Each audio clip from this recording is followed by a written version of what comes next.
রাজ্যের সমস্ত কলেজ বিশ্ববিদ্যালয়ের ইউনিয়ন রুম বন্ধ রাখার নির্দেশ দিল কলকাতা হাইকোর্ট। এই বিষয়টিকে কিভাবে দেখছেন? আমি এখনো এই লিখিত অর্ডারটা পড়িনি, আমি আপনাদের মাধ্যমে জেনেছি। আমার ব্যক্তিগত স্তরে মনে হয় যে ইউনিয়ন রুমটা কোনো রাজনৈতিক দলের নয়। ইউনিয়ন রুমটা কিন্তু আহ, সাধারণ ছাত্রছাত্রী।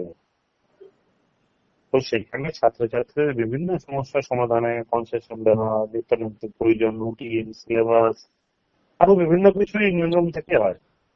তো এই কোনো একটি জায়গায় কোনো ঘটনা ঘটেছে মানে সমস্ত ইউনিয়ন রুম খারাপ, এটা তো হতে পারে না। কিন্তু আমার বিশ্বাস মহামান্য আদালত আগামী 7ই জুলাই যিনি নেক্সট ডেট দিয়েছেন সেদিন ছাত্র বিরোধী কোনো সিদ্ধান্ত নেবেন না। তিনি সার্বিক ব্যাপারটা খুঁজে বসে সিদ্ধান্ত নেবেন। আর যদি বলেন যে ছাত্র সংসদের কথা, তো তৃণমূল ছাত্র পরিষদের ইউনিট প্রত্যেক জায়গায় আছে।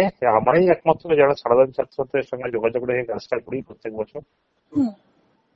সেই জায়গা থেকে দাঁড়িয়ে আমি বিশ্বাস করি আগামী দিনেও তৃণমূল ছাত্র পরিষদ সাধারণ ছাত্রদের পাশে দাঁড়িয়ে কাজ করবে।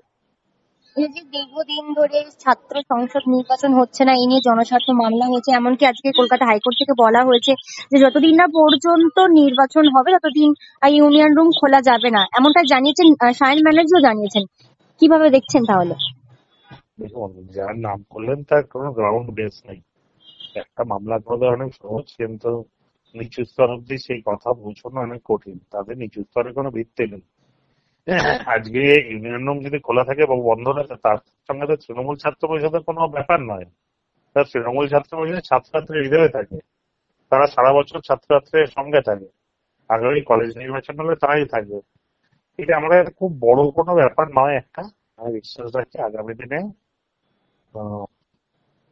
ছাত্রছাত্রীরাই তৃণমূল ছাত্র পরিষদকে নির্বাচন করে নিয়ে আসবে।